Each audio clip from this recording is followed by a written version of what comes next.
Hey, fantasy football fans, want to gain a last-minute advantage over the teams you play this week?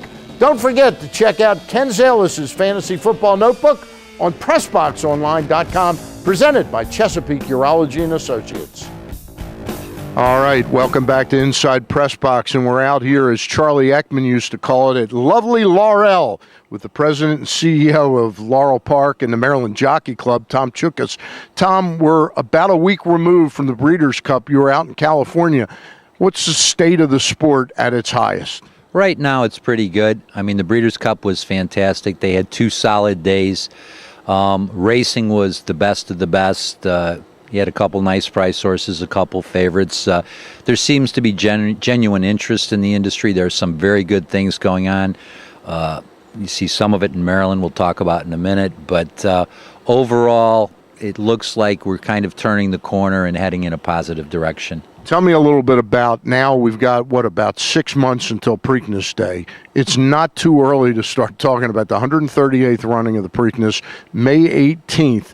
Are you already, you and Gathigan and the whole crew, are you starting to work toward that? Absolutely. I mean, as I think we've talked about this before, after last May, about in June, July, we start. And it's a year's process. I mean, there's nothing easy about it. We're working on Saturday. Obviously, the racing, it kicks off with the Preakness. We're trying to bolster some of the stake races and do a little better there. The bands are a big issue. We're going through an agenda and a list and trying to determine what works and what doesn't work. We're looking at the volleyball again. We were fortunate last year with the Olympics. We're taking a couple other looks for Saturday. One of the other things we're going to try to do is we're going to push Friday. I mean, Friday is Women's Day. We're contemplating possibly opening the infield for a concert that day. We're trying to direct our energies and our efforts to the female side of this. And I think there's a lot of potential for growth. And, we do the Lady Legends on Friday. We do the Jockey Challenge. We're going to switch that up a little bit. We're probably not going to have all women riding we're going to probably pick 4 guys and 4 girls to go head-to-head, the men against the women. So that ought to bring some nice things, and that should be a lead-in into Saturday. So bottom line, it's a 2-day event. We've been working pretty hard. Things are picking up now. We haven't raised any ticket prices. They're the same. We're going to try to make the experience both Friday and Saturday better. Go ahead, I'm sorry. And it's going to be tough to top last year. The Preakness was great. The race, the undercard was great.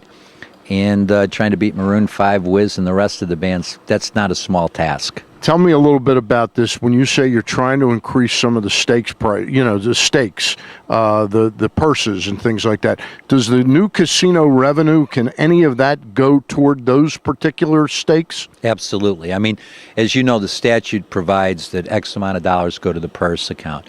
So we've started here at Laurel. If you go back 2 weeks to the DeFrancis Dash and the undercard, we had a really strong program. It was probably the best racing I've had here at Laurel in 5 years. So you worry about the overnight races. We've gone about a year and a half ago from 160 a day. We're up to 250 a day now.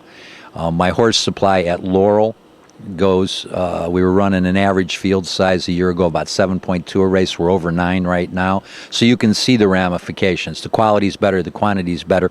So now one of my charges going into the spring is you take a look at some of the undercard races for the Preakness. Can I get more dollars into those purses and possibly get a grade? I mean, the Black-Eyed Susan is a grade 2.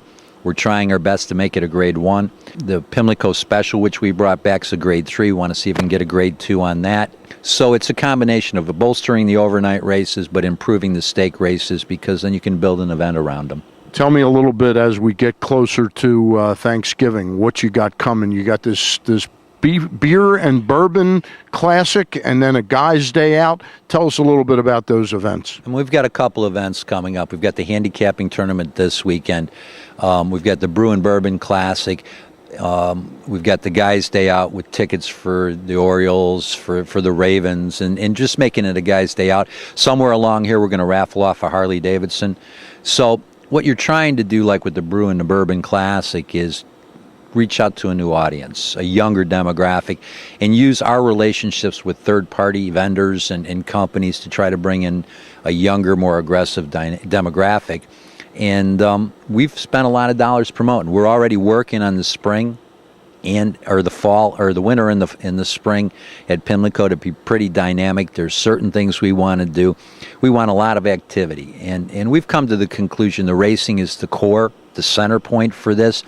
But to keep people energized and active, you have to have a lot of activity. The more activity, the better off we are. Are these initiatives, in wrapping this up this time, and there's always a lot to talk to you about, but are these initiatives things that are tried and true throughout the racing world and you're just starting to do them now? Or are they new initiatives of the Maryland Jockey Club? Most of them are new. I mean, we're pretty aggressive here, as you well know. When we killed off the BYOB at Pimlico, that was pretty aggressive, and you and I kidded each other about my picture being up on the post office. Some of them are the handicapping's old, but the Brew and Bourbon Classic, some of the raffles with the Harley, some of the guys' day off, days out. These are new, and we're pretty aggressive here. My staff with Carrie and Mike, and I'm kind of a risk taker. I'm willing to roll the dice. All right. He's rolling the dice. He's Tom Chuckas, the president and CEO of the Maryland Jockey Club. And again, not too early to get tickets to the 138th running of the Preakness. How can you do that, Tom, in 10 seconds? 10 seconds. You can either call Pimlico at 542-9400. You can go online to our website, or you can go to the Ticketfly website. They're on sale right now. I urge you to get in there and buy them right now. All right. There you have it. And we'll be back with more of Inside PressBox right after this. Inside PressBox is brought to you in part by Glen Burnie Transmission, your dealer alternative for transmission repairs. Save hundreds of dollars off dealers' prices. Financing and free towing are available. Call Mark at GBT today and ask for the PressBox special for more savings.